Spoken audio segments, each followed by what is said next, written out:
Okay, magandang umaga po sa bawat isa at sa ating mga kapatiran na nasa kanilang tahanan, na nakikinig at nanonood sa ating live streaming sa FB. Maaari po kayo magsitayo, tayo po ay magpuri sa ating Diyos at tayo ay umawit po. Awitin po natin ang pag-ibig ni Kristo.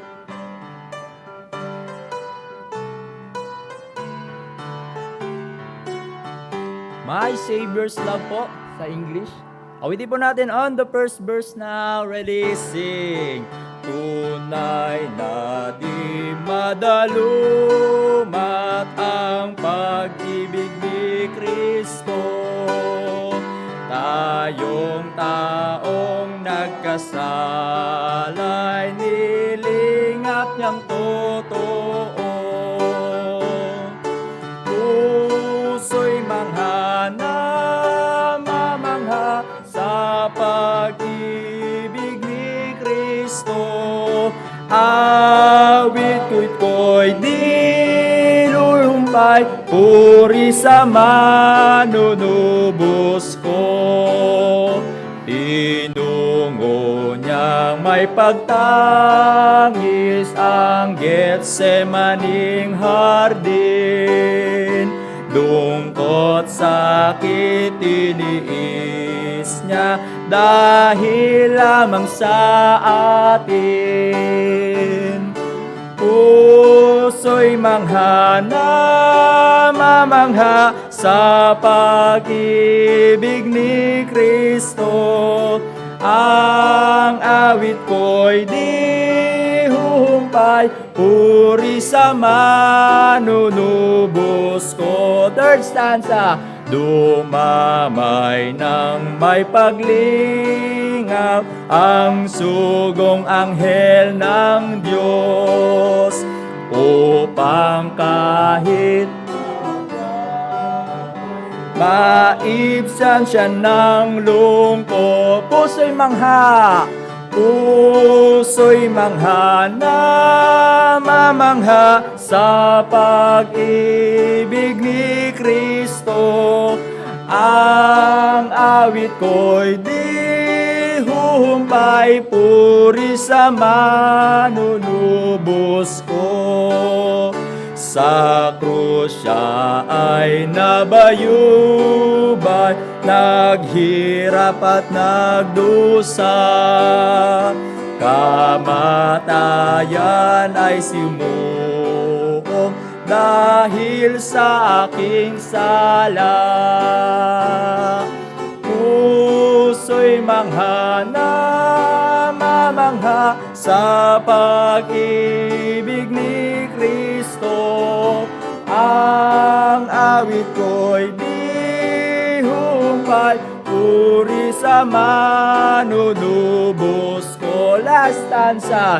At pag tayo'y nagkatipon sa langit na tahanan, tanging kay Kristong pag-ibig, paksya niya ring awitin. Puso'y manghana, mamangha sa pag-ibig ni Kristo. Ang awit ko'y di humpay, puri sa manunubos ko. Amen. Purihin po ang Diyos. Awitin pong yan. Panalangin po tayo. Brother Press, pangunahan niyo po kami. Panginoon, maraming po salamat. Binabati ka namin isang magandang umaga. At nagpapasalamat po kami ng buong puso sa inyo sapagkat pinipili po kami muli at binigyan ng pagkakataon upang muli sumamba sa inyo, Panginoon. Maraming pong salamat po sa kalakasan at muling pinagkatiwala sa amin. Nawa, Panginoon, ay maluwalhati ka namin ngayong umaga. Nawa po ay lalo pa namin makilala. Nawa po ay lalo pa namin mahuhi sa kasalanan at lalo kami magmahal sa mga tao wala pa po sa inyo. Maraming pong salamat sa pangalan ni Cristo Jesus. Amen. Amen. Mari po kayo makaupo. Awit pa po tayo isang awitin. Kabanal-banalang Diyos. O sa English po, Holy, Holy, Holy. Awitin po natin on the first verse now. Ready, sing. Kabanal-banalang Diyos na maalam, maaga kaming pinapupurihan, batis ng pag-ibig at ng kaawaan, tatlong persona, Diyos na marangal. Kabanal-banalang lahat mong nilikha, sa kataasan mo'y magpapakumbaba. Kahit mga anghel sumasambang tusa at pagpupuri ibiniyabadha. Kabanal-banalan, kahit ang karimlan o ang kasalan ay di makakahadlang sang pagkaalam ng iyong kaganapan sa pag-ibig mo at kabanalan. Last verse. Kabanal-banalang makapangyarihan, pinupuri ka ng labhang minailalang. Lupa, langit, dagat at ng nananahan, tatlong persona, Diyos na marangal. Amen. Bagus Pastor Doy sa ating mga announcement. Okay, good morning everyone. It's good to see you this morning at salamat po. Sa umaga pong ito, ang announcement natin, mamaya po pagkatapos ng ating service, magbibigay po ako ng ulat sa ating church sa nakalipas, no, na mga buwan at since 2020 report, no, regarding the finances of the church. Of course, alam natin nagkaroon ng pandemic, para at least malaman po natin yung pumasok, yung naging expenses natin at yung natira, no? And with that also, next week, ina-announce ko po sa inyo na magkakaroon tayo ng Lord's Table, and you are all welcome to partake the Lord's Table dahil hindi naman ano ito kumbaga instituted ito ng ating Panginoon para sa mga Kristiyano at mga anak ng Diyos. Okay?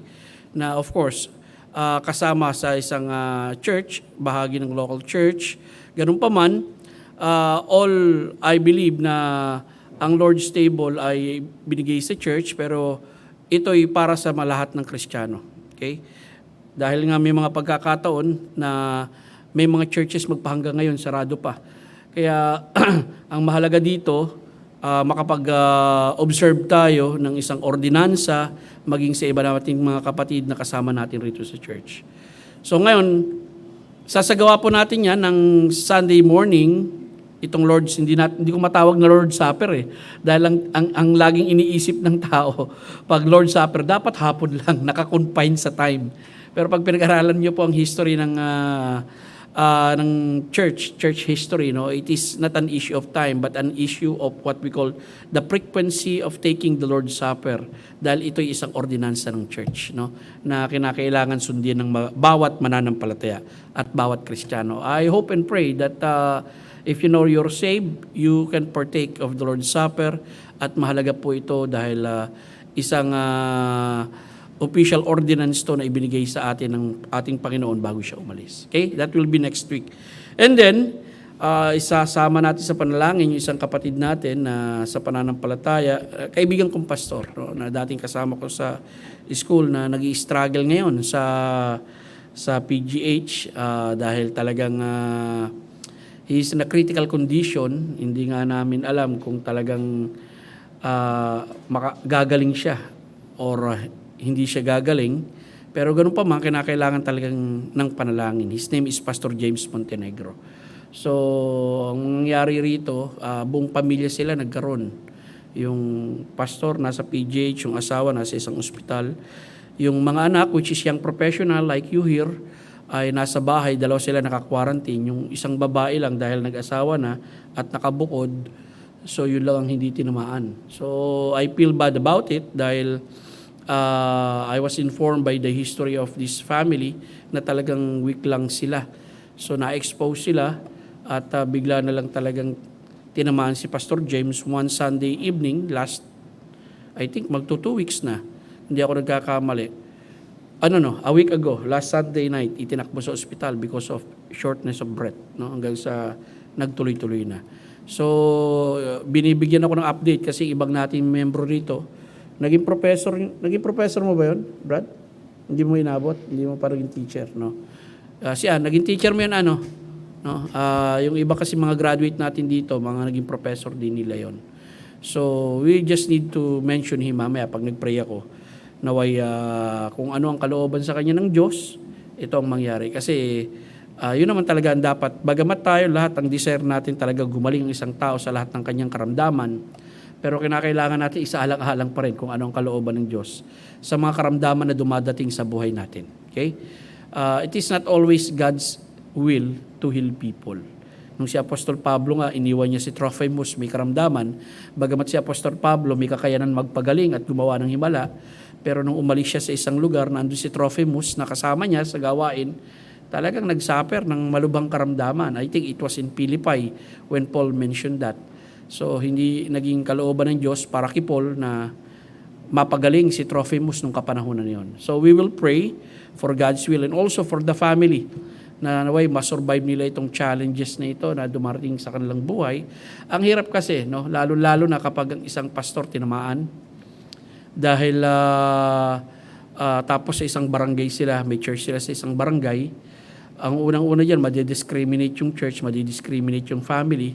Hindi mo rin naman pwedeng isikreto dahil ikaw, public person ka, pastor ka, kumbaga kung sino-sino pinupuntahan mo. Kapag sinikreto mo yun at nalaman nila na nasa ospital ka, sino-sino yung mga taong naka-fellowship mo at saka yung mga miyembro ng church mo na nakasama mo. So, you cannot that. Kumbaga, hindi mo pwedeng isikreto yan. Kinakailangan talaga manghimasok ang gobyerno para matulungan ka at ma-contact trace yung mga taong naabot mo at maging ng family mo.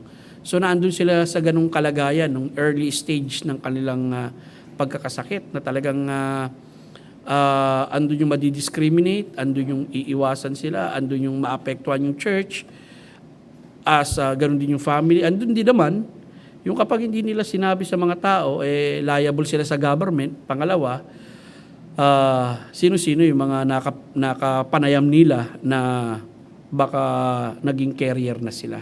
So napakahirap talaga, no, ng kalagayan. But I think, of course, if you will ask the help of the government will help. Gagawa rin sila ng paraan para ma-contact trace yung mga kamag-anak mo, kakilala mo na naabot mo o napuntahan mo. So tayo naman, kinakailangan patuloy tayong magtulungan at manalangin at i-observe natin yung ating minimum health protocol. Yung kaibigan ko nga, nasa Australia, sabi nga, Doy, hindi ko nga alam kung tinamaan na rin ako ng COVID. Pero ang alam ko, kapag sumasama ang pakiramdam ko, inom lang ako ng food supplement. yung ascorbic at kung ano-ano pa, mga tagwa 1,000 milligram, yun ang iniinom niya. And then after an hour or 2 hours, okay uli ang pakiramdam niya.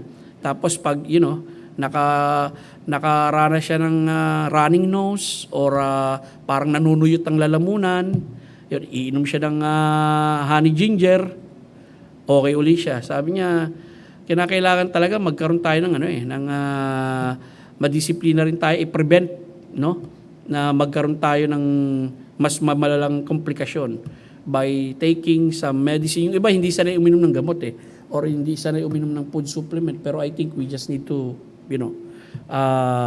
to be disciplined regarding that. Para at the same time, hanggat masama pa ang panahon, mapangalagaan natin ang sarili natin maging ang ibang tao. At of course, magdalanginan tayo sa isa't isa. Yan ang pinakamabisang bagay na magagawa natin bilang mga Kristiyano, ay ang ipanalangin ng ating kapwa, no? Mga kapatid sa pananampalataya o kung anumang balitang makakarating sa inyo regarding our brothers and sisters who are sick. And sometimes, if you need to text them or call them, mahalaga yon na marinig nila. Minsan kasi kapag ang tao may sakit, ewan ko kung naramdaman nyo yan, no? Parang nagse-self-pity ka. Mag-isa ka lang sa mundo. Wala nakakaalala sa iyo. Kahit binorodcast mo ng may karamdaman ka. No? So, I think we as church, we just need to pray one for another and encourage one another. Mahalaga po yun. Utos sa atin yan ng salita ng Diyos. Okay, lang pong announcement ko. Antabayanan nyo po mamaya. Pagkatapos ng service natin, of course, hindi natin to ibo-broadcast sa buong, sa buong live stream natin. At sabi ko nga, yung mga officers na iba kasi sa mga officer natin senior citizen na hindi makakapunta rito, padalahan na lang sila nung written report ng ating church. And if you want to be interested on the details of that report, andyan si Sister Ann, yung secretary natin, he can furnish you with all the details of our activities, finances sa whole year, no? Para at least makita nyo yung pasok at labas, sapagkat yung pera ng church ay hindi pera ng isang tao. Pera po ng church. Lahat tayo po ay tawag rito, accountable how we can manage and use that wisely for the glory of God. Okay? Yung lamang po announcement ko sa bagay na yan. At yung paghahanda natin sa ating sarili next week, sa ating banal na hapunan. At umaasa ako na mag-participate po tayo sa banal na hapunan na yan. Mahalaga pong isa pong ordinansang inaalala natin. Ito kasi yung yung bagay na ibinigay ng Diyos sa atin sa lupa upang maalala natin yung kanyang kamatayan sa krus ng Kalbaryo. Yung banal na hapunan at yung bautismo, which represent, no? Yung kanyang pagbautismo, siya namatay, inilibing at nabuhay na muli. At yung kanyang banal na hapunan, yung kanyang pagkapako sa krus, how his blood was spilled on the cross, no? At maging ang kanyang katawan ay nasira, no? Dahil nga sa pagbibigay ng kanyang buhay para sa ating mga kasalanan, kaya mahalagang maging bahagi tayo ng ordinansa na yan. Okay? So yun lamang po ang announcement natin. Tatawagin ko na po yung ating tagapagpaawit para umawit po tayo ng pagbati, katulad po ng na kinaguluyan nating pagbati. No? Kakaway muna tayo. Hindi muna tayo magkakamayan. No? Kaway muna. Okay. Sige po, tayo po kayo lahat habang nagkakawayan po. Awitin po natin Philippians 4:4. Rejoice in the Lord. Awitin po natin ito na may kagalakan. Ready? Sing! Rejoice in the Lord always, and again I say rejoice. Rejoice in the Lord always, and again I say rejoice. Rejoice, rejoice, and again I say rejoice. Rejoice, rejoice, and again I say rejoice. Rejoice in the Lord always, and again I say rejoice. Amen. Tawagin ko si Brother Rene sa pagbabasa ng salita ng Diyos. Manatili po kayong nakatayo. So, good morning. Buksan po natin ang ating mga Biblia sa John chapter 14. Babasahin po natin ang salitan from verse 1 hanggang 10. John chapter 14. Si Jesus ang daan tungo sa Ama. Huwag mabagabag ang inyong puso. Sumampalataya Sumampalataya kayo sa Diyos, sumampalataya rin naman kayo sa akin.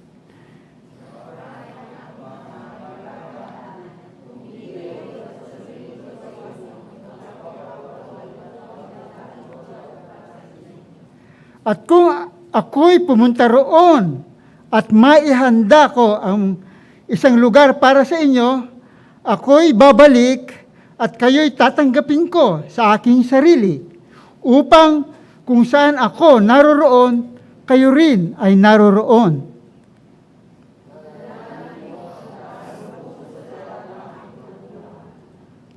Sinabi sa kanya ni Tomas, Panginoon, hindi namin alam kung saan ka pupunta.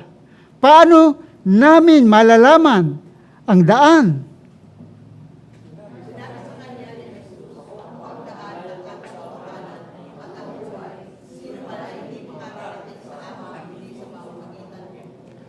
Kung ako'y kilala ninyo at makikilala rin ninyo ang aking Ama, mula ngayon, siya'y inyong nakikilala at siya'y inyong nakita.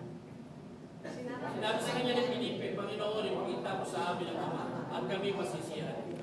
Sinabi sa kanya ni Jesus, mahabang panahon nang ako'y kasama ninyo. At hindi mo ako nakikilala, Felipe? Ang nakakita sa akin ay nakakakita sa Ama. Paano mong nasabi, ipakita mo sa amin ang Ama?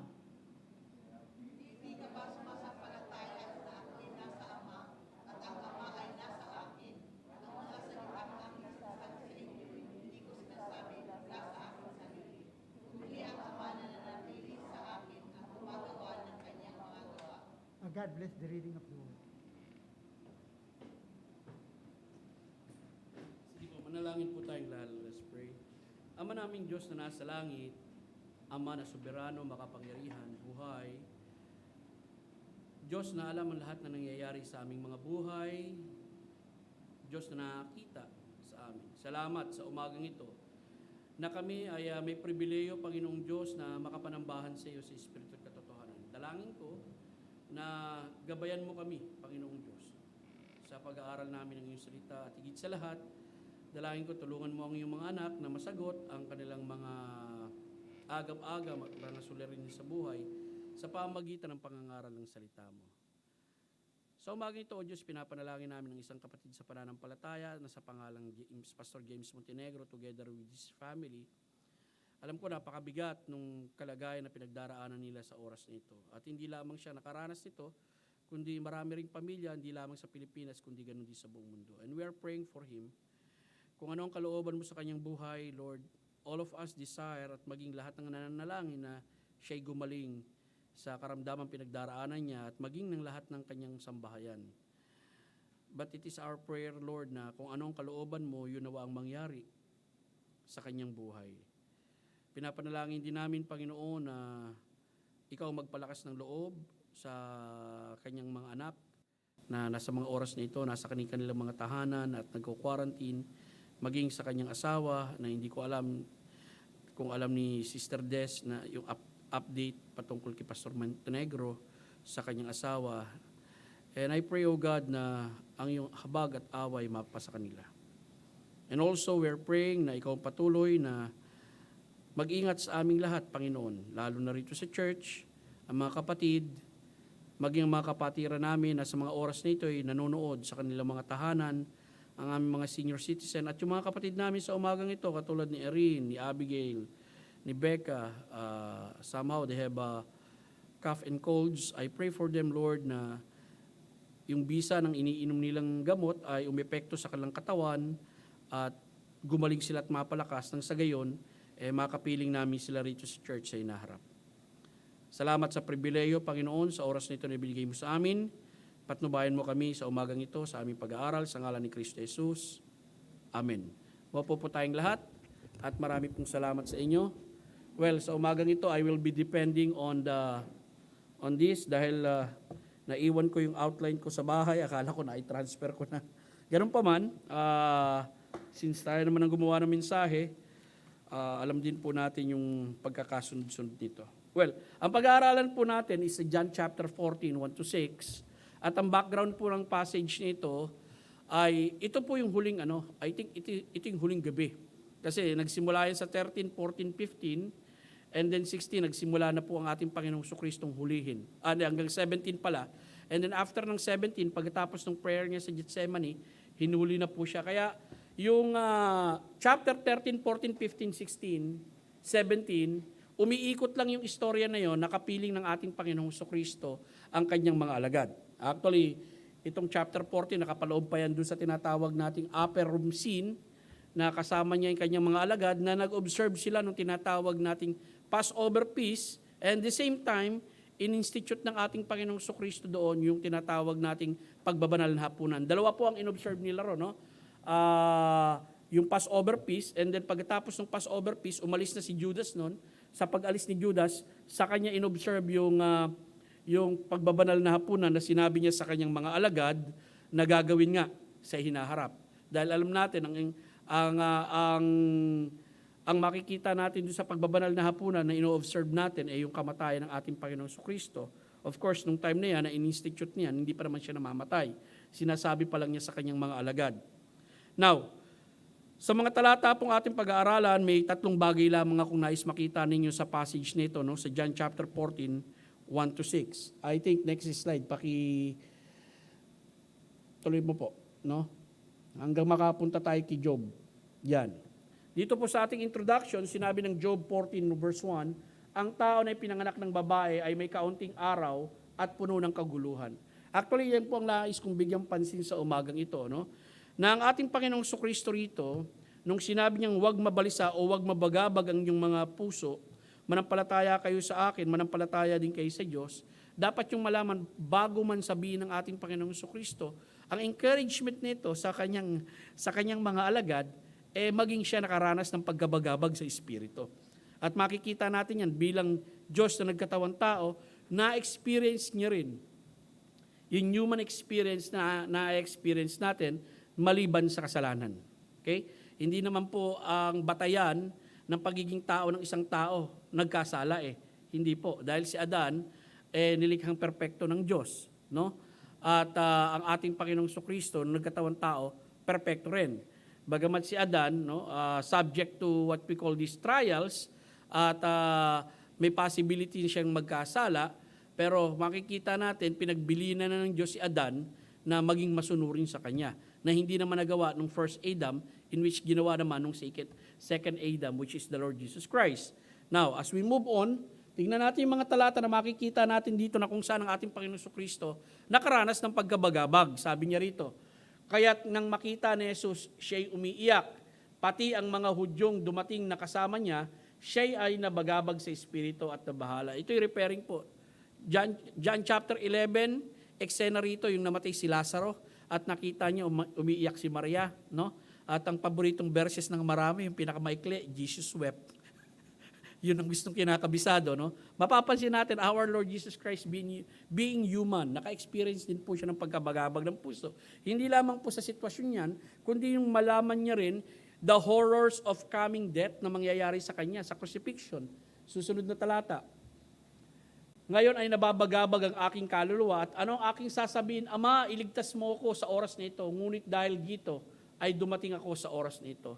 Pansinin nyo, no? Human being, and then He knows that what will transpire, being God, no? He know what will transpire to Him. Ang prayer niya, Ama, iligtas mo ako sa oras na ito. Actually, alam niyo ito ang talatang ginagamit ng mga Muslim na nung ako'y nagkaroon ng diskusyon sa kanila, alam mo ba hindi namatay si Kristo sa krus ng Kalbaryo? Hindi siya yung napako doon. Dahil sinagot ng Ama. Yung kahilingan doon ni Kristo rito, na iligtas mo ako sa oras na ito. Ano yung oras na yan? Ayan yung kamatayan niya sa krus ng Kalbaryo.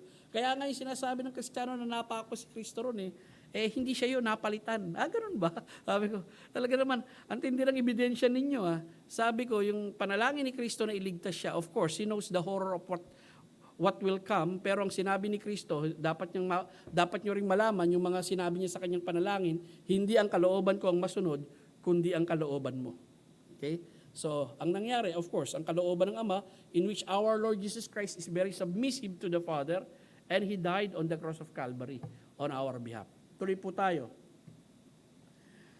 John chapter 13 verse 21, ito nabagabag siya dahil merong isang sa kanyang maalagad na magtatraidor sa kanya. Nang masabi ni Jesus ang mga bagay nito, siya'y nabagabag sa Espiritu at nagpatotoo, katotohanan sinasabi ko sa inyo, ako'y ipagkakanulo ng isa sa inyo.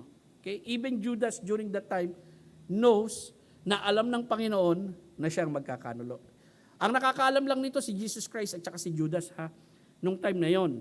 At nung umalis nga si Judas, nung inutusan siya ng ating Panginoong Sukristo, akala ng mga alagad, inutusan siya ng ating Panginoong Sukristo dahil siya ang ingat yaman, ay bumili ng mga kakailanganin nila sa Passover nung oras na yon. No? Pero ang sinabi ni Jesucristo noon, gawin na ni Judas yung layunin niya, na ang layunin niya ay talagang ipagkanulo ang ating Panginoon. Tuloy po tayo. Now, yung salitang magbagabag na ginamit dito, no? Ang ibig po sabihin nito, taraso, of uncertain affinity to stir or agitate. Yung parang kinakalaw-kaw yung tubig.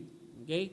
Kung yung bata ka, meron kang malaking balde o batya, tapos kinakalaw-kaw mo yung tubig at nilalaro mo, no? Yun po ang idea ng bagabag dito. At alam natin, bakit nga ba ito dumating sa mga alagad ng ating Panginoong Sukristo? Dahil nga, ang ating Panginoong Sukristo ay nagpapaalam na sa kanila na siya'y aalis at hindi sila makasusunod. At hindi ito maintindihan ng mga alagad. Of course, kasama-sama nila ang ating Panginoong Sukristo at nung oras nito, ito na yung kinabukasan, mamamatay na ang ating Panginoon eh. This is Thursday night, Friday, mamamatay na siya. So, tapos nagbabanggit pa ang ating Panginoong Sukristo na hindi sila makakasunod, eh alam naman natin, for 3 years, sama-sama niya yung kanyang mga alagad. Kaya tignan natin yung mga talata na sinabi rito. John 13:33, maliliit na mga anak, makakasama pa ninyo ako ng kaunting panahon. Ako'y inyong hahanapin at gaya ng sinabi ko sa mga Hudyo, sinasabi ko rin sa inyo ngayon, saan sa pupuntahan ko ay hindi kayo makakapunta. Next slide.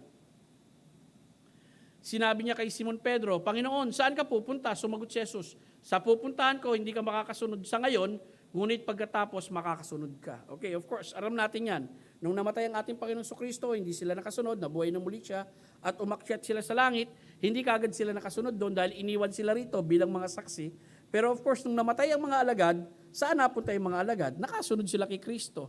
Kapiling sila ng ating Panginoong Sukristo ngayon. Tuloy po tayo. Ito ang unang punto na nais kong makita ninyo. No? Ito ang hamon ng ating Panginoong Sukristo sa kanyang mga mananampalataya sa John chapter 14 verse 1. Manampalataya tayo sa Panginoon. Huwag tayong mabagabag. Actually, ang title nito sa English aking pag-aaral, no? Cure for troubled hearts. Okay? Kaya lang, tinagalog ko na lang, huwag kang mabagabag o huwag kang mabalisa ang iyong puso. Ano ba ang cure dito? Ano ba ang solution? Dahil alam natin, ang tao ngayon, hindi man kayo, or maaari may konti kayong bagabag, mas maraming tao ngayon ang higit na punong-puno ng bagabag ang kanilang buhay. Okay? The more I think of that, the more I think of a pastor friend, no? Yung kaninang nabanggit ko, naisipin mo buong pamilya, 'di ba? Nagkaroon ng COVID, talagang asikasuhin nila, bagamat mga professional na yung mga anak, asikasuhin nila yung mga magulang nila at sino yung mga tumutulong sa kanila sa mga oras na ito. Na ultimo yung anak, yung asawa at yung ama, talagang masasabi nating nasa ospital. At ang mabigat nga rito, hindi lamang ito problema physically, problema ito emotionally dahil nga yung paglayo-layo nyo sa isa't isa, minsan mas nako-comfort ka kapag may sakit, yung ikaw may sakit, may katabi kang kakilala mo eh. May katabi kang kakasama mo eh, na umaagabay sa iyo at nakikita mo kaysa ibang tao eh. Problema rin to financially. At yun nga, itong sakit na ito talagang damit pa lang ng mga taong nag-aasikaso sa iyo eh, pati yun bayad. No? Napakabigat. Pero ganun pa man, no? Dapat natin isaalang-alang ang ating Panginoong Sukristo, naranasan niyang mabagabag, pero in spite of that, nagawa pa rin niyang mang-comfort ng ibang tao. Nakaranas ka na ba na nun, no? Sa buhay mo? Na ikaw may dinadala kang problema and then you realize na yung kasama mo, mas mabigat ang problema sa iyo. At ang nakita mo, walang kumo-comfort sa kanya. Ikaw ang kumo-comfort sa kanya, bagamat ikaw ay may dala-dalahin din sa iyong sarili. Actually, ito yung sinabi ni Apostol Pablo, wala dito sa sa point natin. Galatians chapter 6 verse 1. Pansinin nyo, Galatians 6 verse 1. At ako, alam ko, kabisado niyo itong talatang ito.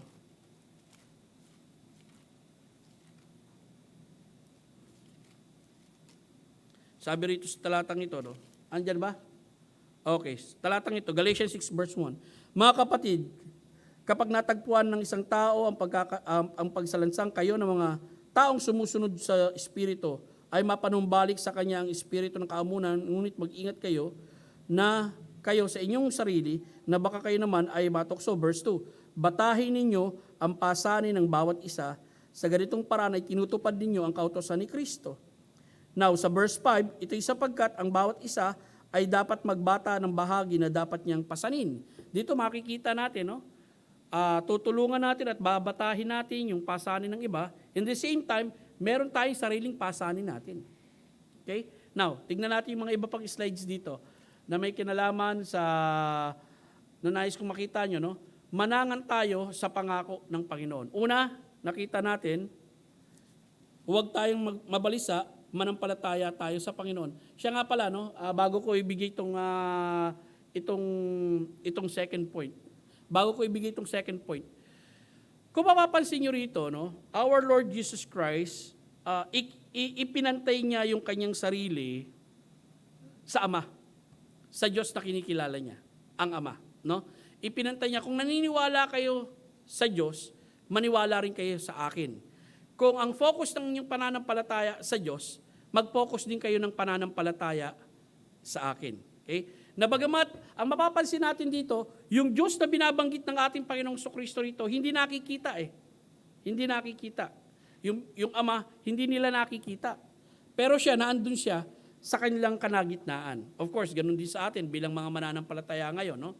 Tayo bilang mga mananampalataya ngayon, naniniwala tayo sa ating Panginoong Jesucristo, at ang presensya niya ay nasa atin. Whether 2 or 3 gathered together in His name, I'm in the midst of them.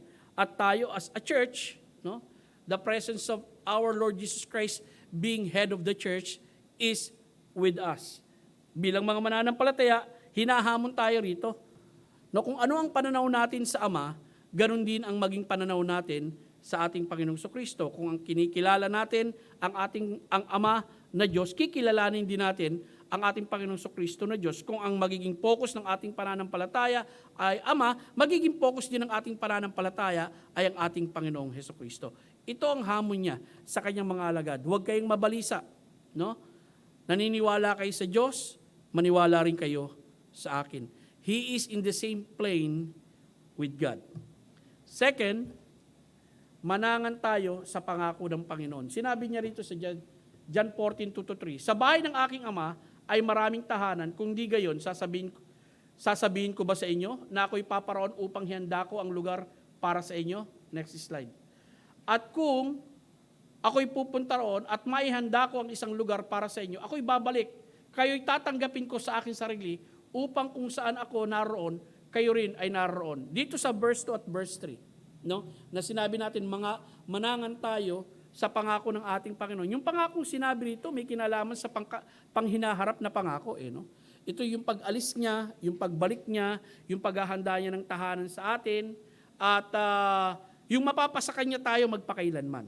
Okay? Yun yung nakapaloob sa verse 2 at verse 3. At alam natin, itong isa sa passage na ginagamit natin, na may kinalaman sa muling pagbabalik ng ating Panginoong Jesucristo, yung pagdagit niya. It gives comfort, no, to the believers today and also maging nung kapanahon yun. Kasi naguguluhan nga sila. Aalis ang Panginoon, iiwan tayo. Pero sinabi ng ating Panginoon, aalis nga ako, pero it is for your own benefit. Dahil pupunta ako sa Ama, paghahanda ko kayo ng tahanan.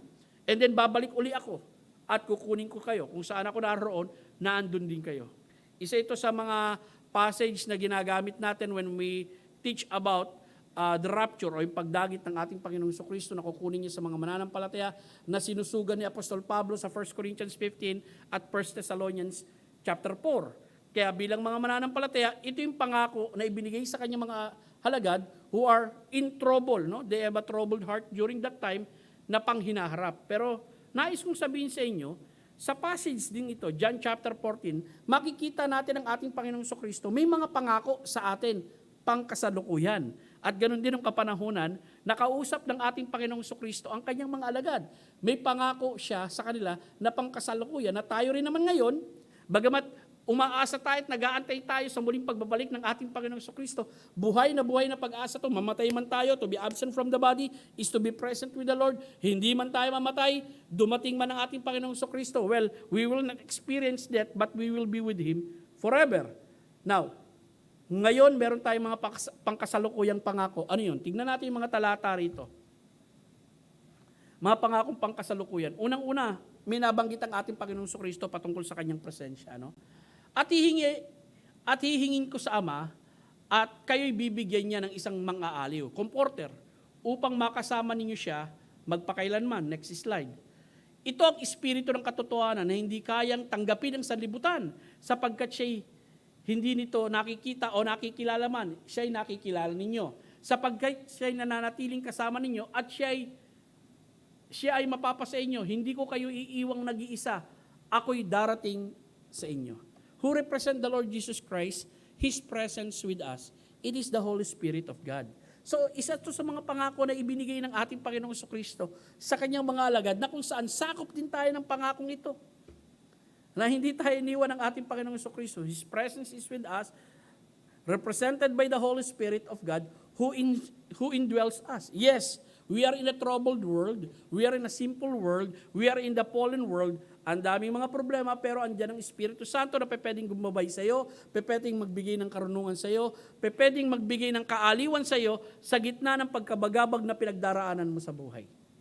And I hope as Christians, na-experience natin yan. It is a biblical experience. Hindi pa pwedeng hindi mo maranasan yan kung ikay isang mananampalataya. That in your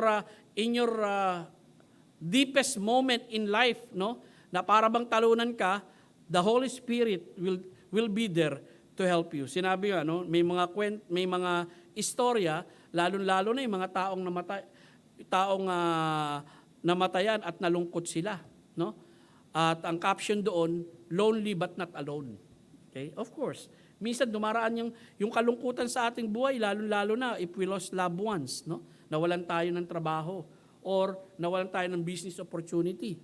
Nangyayari yung mga bagay na yan. Nagbibigay ng kalungkutan sa atin yan. Or kapag naalala natin yung mga dati nating kaibigan, isang gabi, babangon ka na lang, parang ang lungkot-lungkot ng kalooban mo. Pero kahit malungkot ka, hindi ka naman nag-iisa. Dahil kung may Holy Spirit ka, naandyan sa iyo yun. At pwedeng magbigay sa iyo ng kaaliwan. Okay? Tuloy po tayo sa mga pangako pangkasalukuyan.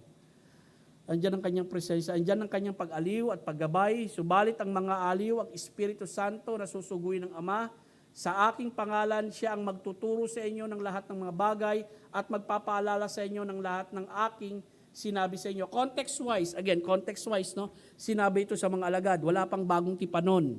Okay?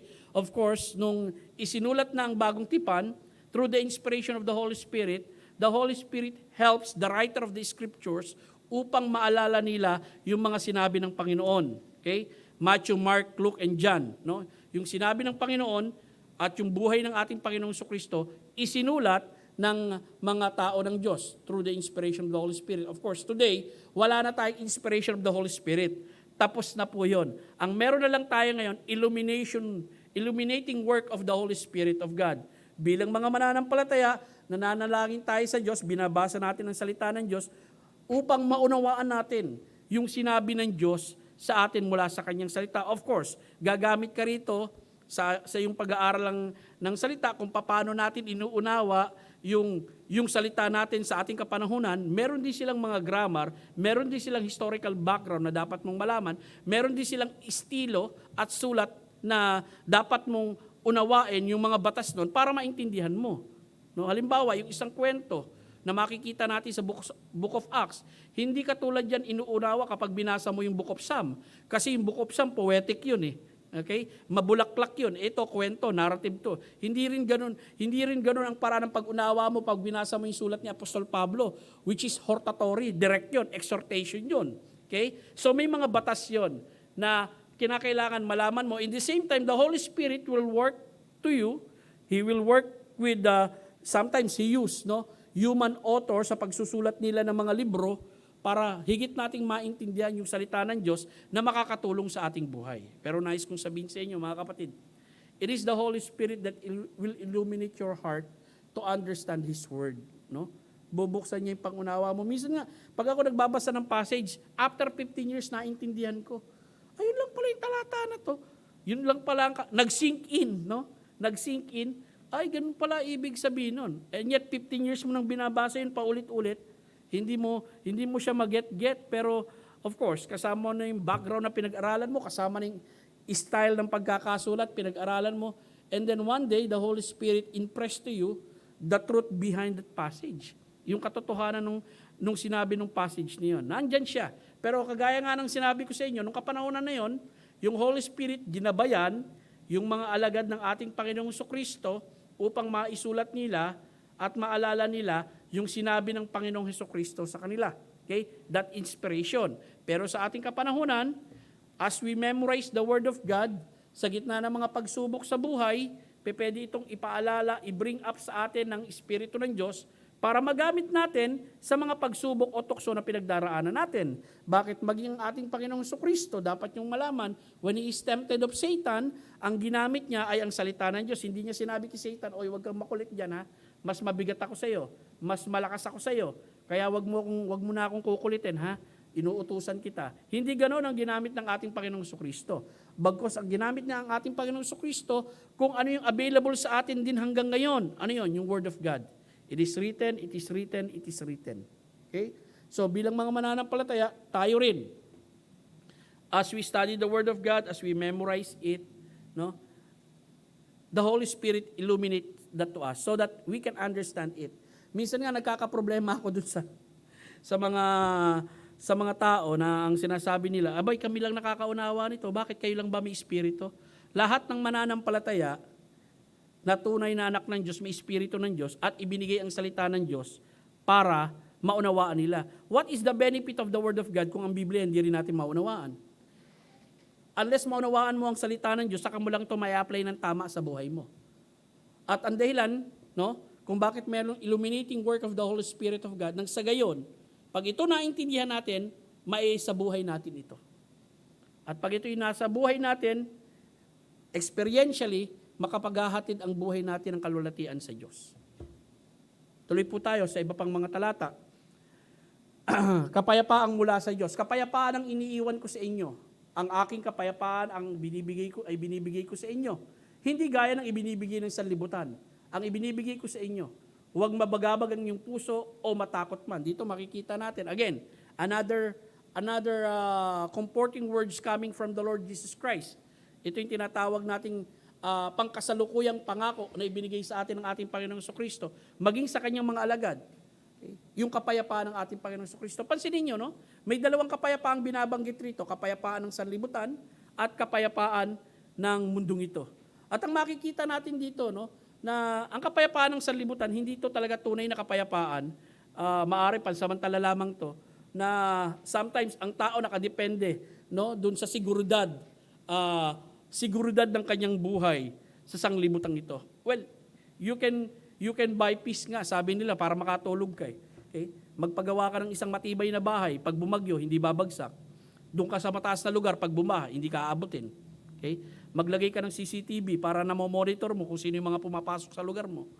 O kaya alaga ka ng aso para magbabantay sa bahay mo. Pero listen, lahat ng bagay na yun, okay? O kahit may malaki kang pera sa bangko, lahat yun pwedeng mawala. Okay? Kahit nga anong ganda mong bahay dun sa lugar ng Taal sa Batangas, nung pumutok yung bulkan, natabunan ng natabunan ng alabok, natabunan ng buhangin. Pero nais kong sabihin sa inyo, nasa gitna ka man ng isang magulong lugar, na andun ka man sa Africa na napapaligiran ka ng cannibals, kung kalooban ng Diyos na naandun ka, at alam mong protektado ka ng Diyos, yung kapayapaan ng Diyos, taglay mo. Okay? Hindi mawawala sa iyon. Magagawa mo pa rin makatulog ng mahimbing. Once the presence of God, the peace of God, the comfort of the Holy Spirit is in you. Kahit gaano karaming security ang ilagay mo, nakapaligid sa iyo, kung ang puso mo mabagabag, okay? Dahil wala itong kapayapaan, magpapatuloy yan. Magpapatuloy yan. Kaya nga minsan, no, maging ang church, mga kapatid, maging ang pastor, kaya nagkakaroon ng minsan ng gulo sa church. Dahil ang pastor minsan, insecure sa kanyang posisyon. Kaya ang nangyayari, No? Dahil insecure siya sa kanyang posisyon, nakakala niya may mga miyembrong lumalaban sa kanya o may mga miyembrong gusto siyang pabagsakin. Okay? Ang iniisip niya, hindi yung kapakanan ng miyembro, kundi kung paano mapapalis yung miyembro na yun. Well, kung ikay naniniwala sa soberanong Diyos, at ang Diyos ang may kontrol ng lahat ng bagay, huwag mong isipin yun, because God will take care of that. Dahil ikaw, ang tungkulin mo, ipangaral mo yung salita ng Diyos sa gitna ng mga tao. Okay? If people will attack you, at alam mo ang ginagawa mo, nakakapagwalhati sa Diyos, at alam mo ang ginagawa mo, sinusunod mo ang utos niya, at ipinangangaral mo ang katotohanan na hindi ka nangingimi at hindi ka natatakot, God will be the one will bring peace to your heart.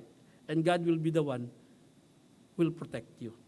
Okay? Kaya minsan yun na nangyayari, no? Nagkakaroon ng mga insecurity. At, well, sa biyaya naman ng Diyos, sa tulong ng Diyos, at sa tulong din ng mga kapatiran, no? Tinulungan ako na hindi ako magkaroon ng ganun sa aking buhay. At nawa ayoko magkaroon ng ganun. That I will think bad about members na ganito ang plano lang gawin sa akin. Hindi. Bakit ko isipin yan? Ang Diyos ang naglagay sa iyo dyan, ang Diyos din ang mag-aalis sa iyo dyan kung kalooban ng Diyos. At ipapaalam sa iyo ng Diyos yun kung kalooban niya na. Okay? Now, tuloy po tayo. Panalangin. Okay? Ano mang hingin ninyo sa aking pangalan, aking gagawin upang ang Ama ay mawalhati sa anak. Kung kayo'y humingi ng anumang sa pangalan ko, gagawin ko. Ito napakaganda. Dahil dito makikita natin, isa sa pangakong pangkasalukuyan, tandaan nyo, pinag-aaralan natin chapter 14, no? Bagamat may pangakong panghinaharap, sa passage pa rin ng chapter 14, makikita natin yung mga pangakong pangkasalukuyan na ibinigay din sa mga alagad na tayo rin. Pwede natin ma-experience. Ito praying in the name of the Lord Jesus Christ. Okay? You are invoking the authority of the Lord Jesus Christ as if Jesus Christ is the one praying to the Father kapag ikaw nanalangin. Bakit? Ginagamit mo kasi yung pangalan niya in Jesus' name. Ngayon, ang tanong ko, kung ikaw mananalangin sa Ama at ginagamit mo yung pangalan ng Panginoong Hesukristo as if you are the one, no, praying to the Father, ano kaya yung dapat mong hingiin sa Ama na malulugod sa iyo? At ibibigay niya yung hinihingi mo. Kasi si Hesukristo, no, nananalangin siya sa Ama. Okay? At ibinibigay ng Ama yung kanyang pananalangin at nalulugod yung Ama sa pananalangin ng anak. Ngayon, kung tayo naman yung anak, using the name of Christ, praying to the Father, ano yung dapat kong ipanalangin sa anak as if si Jesus Christ kumikilos sa akin na ito ang ipanalangin ko at yung Ama, malulugod siya at ibibigay niya sa akin yung hinihingi ko sa Kanya. Kasi under sa authority ako ng ating Panginoong Kristo. Do you think our prayer will be 90% selfish prayer? Do you think our prayer will be 95% pang makasariling panalangin? Mga bagay ng sanlibutan ito, lagi natin ipapanalangin? Okay? Of course, sa Biblia, hindi naman natin binabaliwala yung utos yung turo ng ating Panginoon na nanalangin siya, give us this day our daily bread sa ating pangangailangan. Pero kapag binasa mo yung kabuuan ng Biblia, lalo-lalo na sa New Testament, 90% ng mga panalangin doon, almost 95% ng mga panalangin doon, has something to do with the spiritual life of an individual. Yung buhay Kristiyano mo, yung buhay Kristiyano ng iglesia. Kasama na dyan yung katatagan, yung pagiging matapat, yung kabanalan, yung katotohanan. Yung pagiging matapang sa paninindigan mo at handa mong ikumpisal ang ating Panginoon. Nakapaloob lahat, halos yung panalangin nung buhay ng isang Kristiyano, kung papaano lalago ang kanyang pang-espiritual na pananampalataya sa Diyos. Pero that is not the world works right now. Ang nakakalungkot sa ating mga churches ngayon, ang gustong laging laman na panalangin ay yung kayamanan. Paano ako yayaman? Paano lalaki ang aking bahay? Paano ako magkakaroon ng maraming kotse? Paano sisigla ang aking negosyo? Sa Biblia, may mga prinsipyong dapat kasundin kung paano uunlad ang buhay mo. At lagi kong sinasabi sa church yun. Basic lang naman yan Unang-una, paano uunlad ang buhay mo? Hard work. Okay? Pinagpapalaban ng Diyos ang tamad. Pag tumama sa loto. Hard work. Walang tatalo sa hard work Yung magtatrabaho ka. Yung pagpapawisan ka. Part ng buhay natin yan. Principle ng Bible yan. Another principle of Bible, pag nagpapala ka niya, put God in your income. Hindi sinabi ron kung magkano, basta alalahanin mo ang Diyos kapag kumita ka. Okay. Pangatlo, yung magagawa mong tumulong sa mga kapuspalad. He that giveth to the poor, lendeth to his maker. Di ba? Ang nagbibigay sa mga mahihirap, nagpapautang sa Diyos. At ibabalik uli ng Diyos yun. Principle na makikita natin sa Biblia, be truthful and be honest. Be truthful and be honest. Diyan nga nagkakatalo minsan eh. Minsan ang gusto natin, ay gusto ko yung, kumbaga, 65% or 75% na tubo. Yet yung ibinigay mong produkto, hindi naman ganun kaganda. Kaya hindi naman ganun kagaling. Well, unang-una, kung magbibigay ka rin ng produkto na ang gusto mo, mataas ang tubo, abay, gandahan mo yung quality ng produkto mo. Na talagang karapat dapat sa tubo na yun. Pero dapat natin tandaan, yung honesty, kahit maliit ang tubo mo, pero tumubo ka pa rin, at sa tingin mo, kontento ka na ron, abay, masihan ka sa bagay na yan. Yun yung mga prinsipyo, hindi mo, na kapag nagtrabaho ka may enjoy mo yung trabaho mo. At kaya kang paunlarin ng Panginoong Diyos. Hindi yung the more na mas malaki ang makukuha kong income. Isipin mo, yan nga nangyayari minsan nangyayari sa mga malalaking kumpanyang nakapaligid sa atin. They can manipulate us. Isipin mo, kukunti lang ang gamit mo sa kuryente mo, no? Sisingilin ka ng 20,000. Kung di ako nagkakamali, si Ai ba yun? O si Pokwang, no? Siningil 100,000. Ano, may factory itong bahay namin. 100,000 yung kuryente niya sa bahay. Nagkaroon lang ng pandemic, nag-100,000 yan. Ano, may factory kami. Di ba nabibigla ka? Minsan yung tubig eh. Tubig umabot sa 50,000, tubig mo. Kukunti lang yung ginagamit nyo, 200 pesos lang, umabot sa 50,000 isang buwan. Saan napunta yung tubig na yun? They can manipulate, pero tandaan natin, mga kapatid, kung ikaw man ay nasa mataas na posisyon, okay, in your business, at ikaw ang namumuno, okay, you can tell your people, mula sa iyo pababa, that they can be honest. And there is comfort to that. Ako naniniwala, no? May comfort dyan na ibinibigay ang Diyos. May contentment na ibinibigay na sa puso mo. In the same time, may protection na ibinibigay ang Diyos. Okay? Para sa iyo at sa lahat ng tinatangkilik mo. Yes, kumita ka nga ng sobra-sobra, kumita ka nga ng malaki, nasunog naman ang negosyo mo. Nagkaroon nga ng pandemic, nagsarado ka. Well, of course, yung iba hindi ganun malaki kita. Okay? But they are honest in what they're doing. Kaya kahit may pandemic, buhay na buhay pa rin sila. Masigla pa rin. Nangyayari po yun. Now, what I'm saying, when we pray to God, I hope ang magiging content ng prayer natin, mga minamahal, may kinalaman sa ating spiritual na relasyon sa Diyos. At ganun din ang maging panalangin natin sa ating mga kapatid sa pananampalataya. I'm not saying we will not pray that God will bless their work. Okay? Ako, panalangin ko sa mga kapatid, lalo-lalo na sa kanilang mga trabaho, bigyan sila ng wisdom ng Diyos. Okay? At maging mahusay sila, mapaghusay nila ang kanilang mga ginagawa. God honors people who have wisdom in their work. At kung iba-iba man ang field natin, ako ay nasa pagpapastor, ang iba ay nurse, ang iba ay accountant, ang iba ay businessman, God is being honored in your work when you are faithful in what God has given you at tapat kayo sa trabahong tinatrabaho nyo. In the same time, ipinapanalangin nyo ito sa Panginoong Diyos. Ang daming maliliwanag na principle dyan. Okay? Hindi itinuro sa Biblia, Lord, payamanin mo ko araw-araw. Wala ka makikitang prayer na ganun sa New Testament, I tell you. Kayo magbasa ng New Testament, sabihin nyo sa akin kung may makikita kayong prayer na ganun. And yet, lots of churches today, big churches, ganun ang gusto nilang panalangin sa mga miyembro nila. Panalangin natin, mabago lagi ang buhay natin. Panalangin natin, matulad tayo sa ating Panginoong Kristo.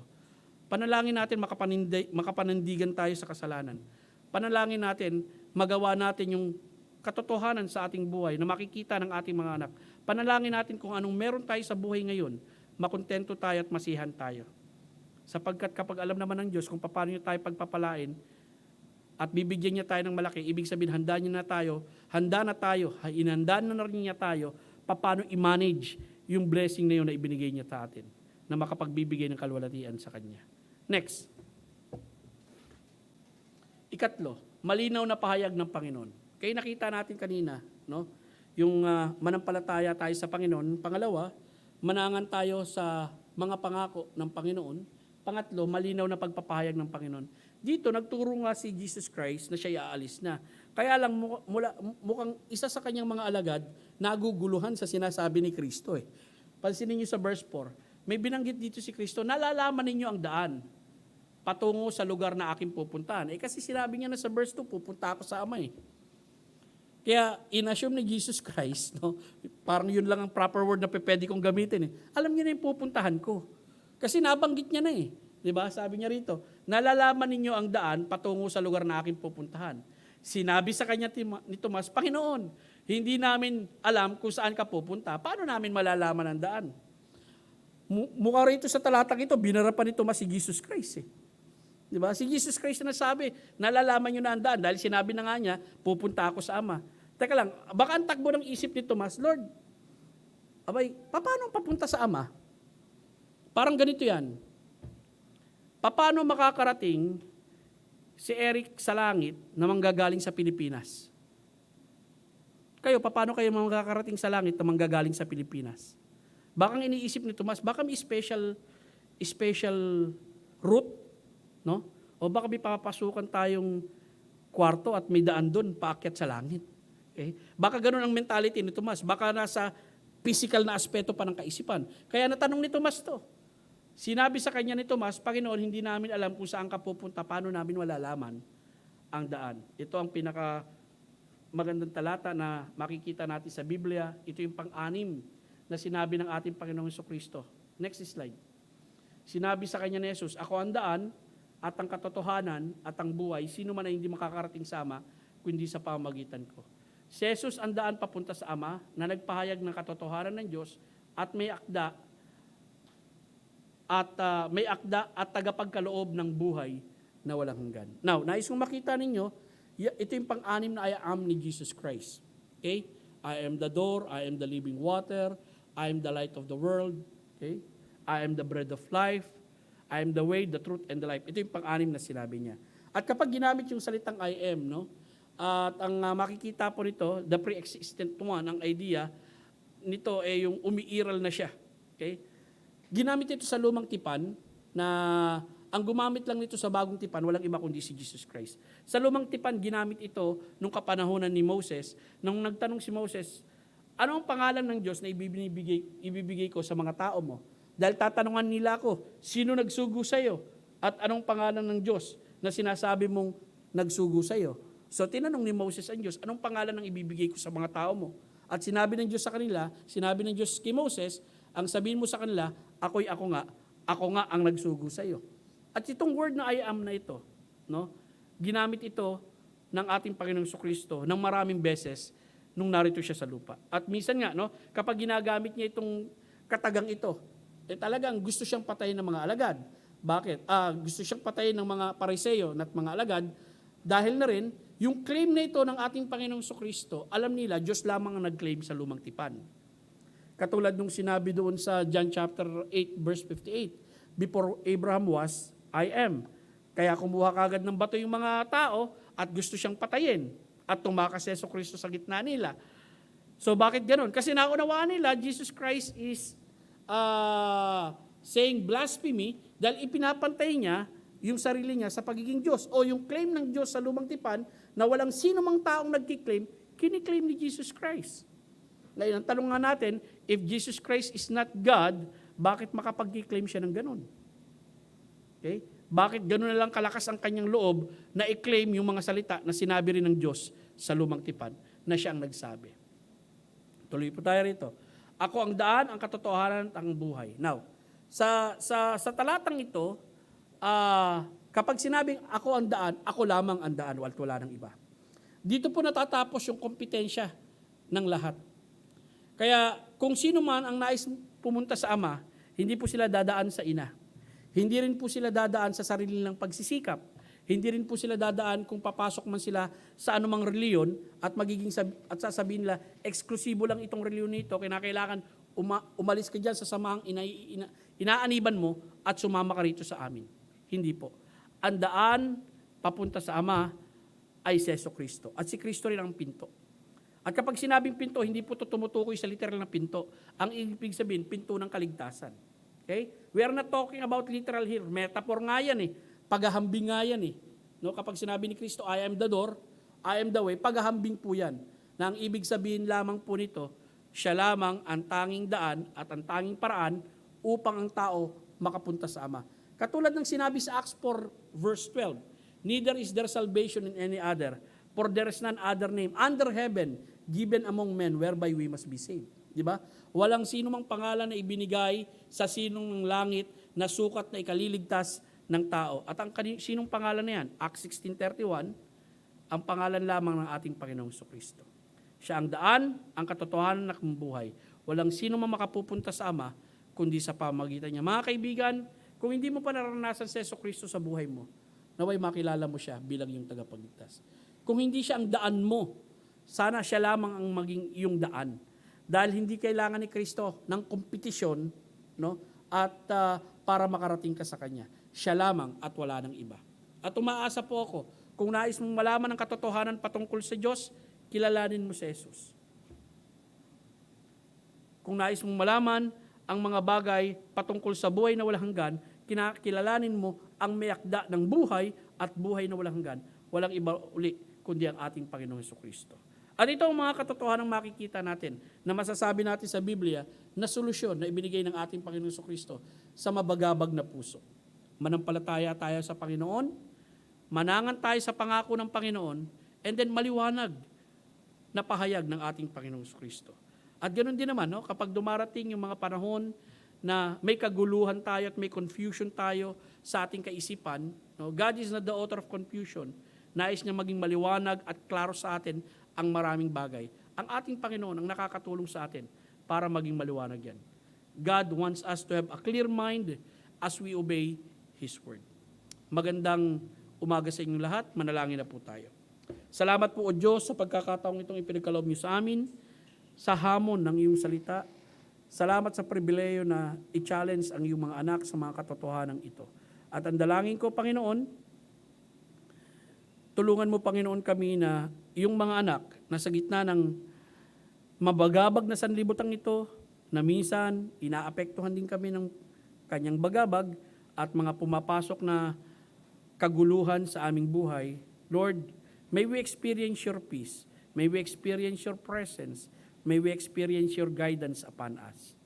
In the same time, Lord, alam namin buhay na buhay ang iyong mga pangako na papapanghawakan namin sa mga oras nito. Sa ngalan ni Kristo Jesus. Amen. Rick, pwede ikaw muna mag-share? Ano muna yun? Ayun, Brad. Yung ano natin. Ayan, okay. Manalangin ka na muna. Sige.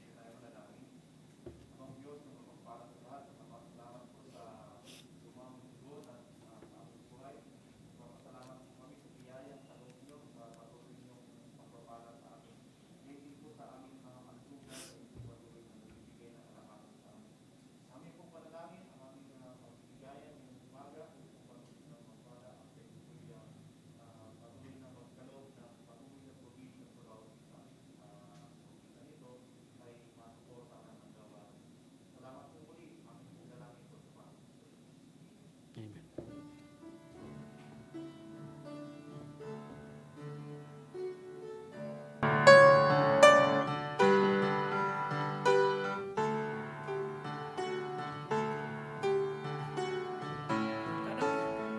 Patay mo na muna to.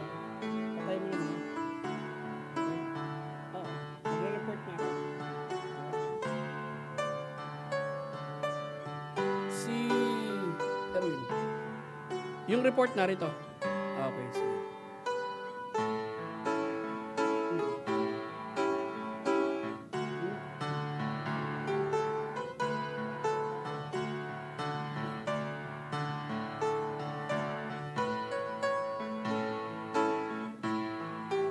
Pwede ba i-broadcast? Hindi na lang muna ipakikita ito. Ha? Dito lang makikita. Okay. Kasi mag-ano tayo ng...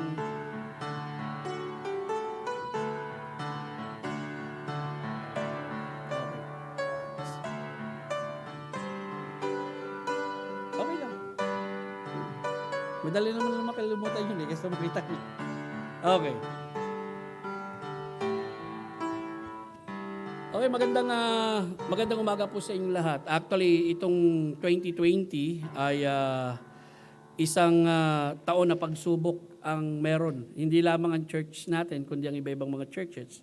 But in spite of that, God has given us a good year, no? Dahil somehow may mga tao rin na nagiging bahagi ng ating church who become member of our church this 2020. I think may nabautismo na ako last January, no? Itong 2020.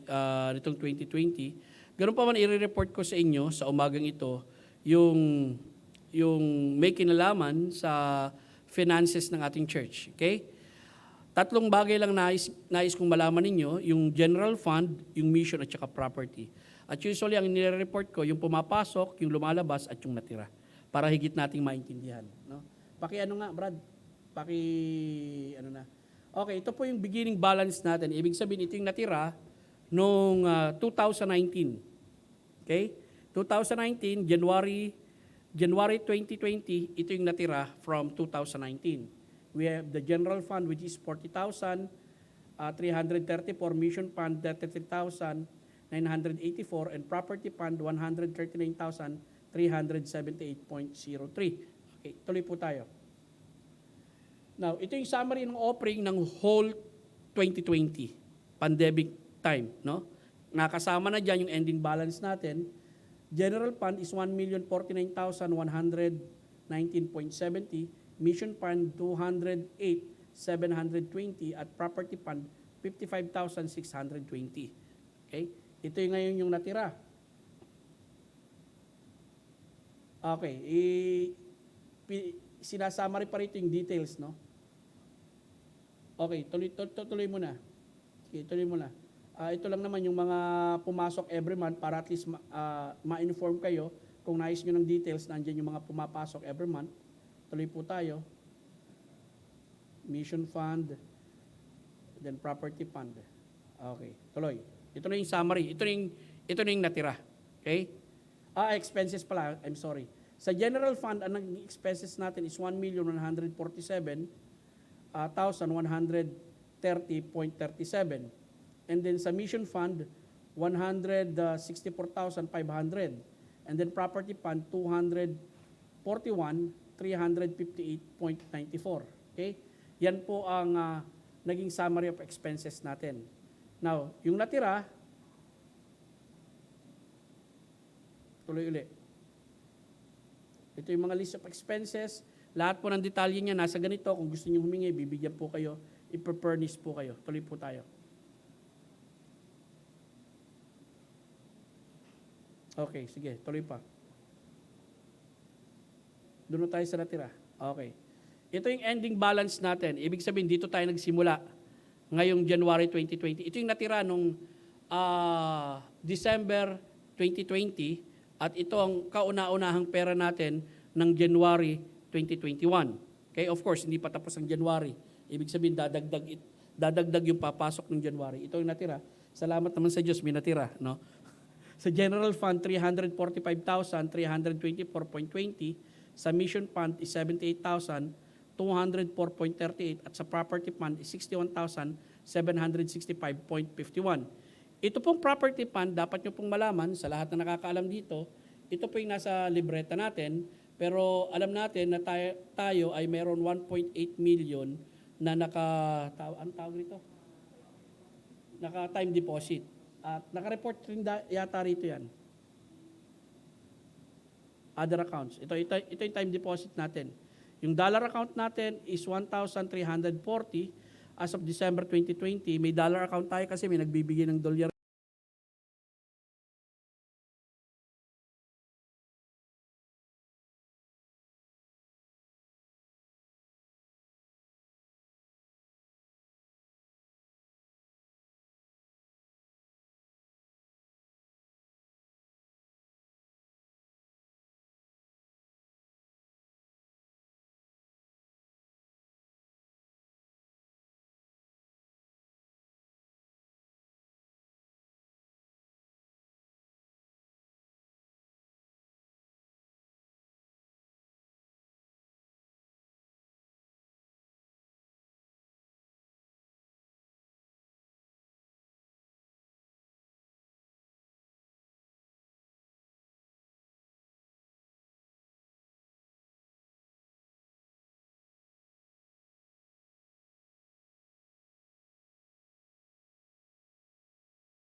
Dalangin, bago kayo umalis, kung gusto nyo maglugaw, maglugaw muna kayo. Ang dami palang lugaw dito. Ngayon ko lang nalaman. Okay, let's close in prayer. Astrid, baka pwedeng ikaw na mag-close ng prayer.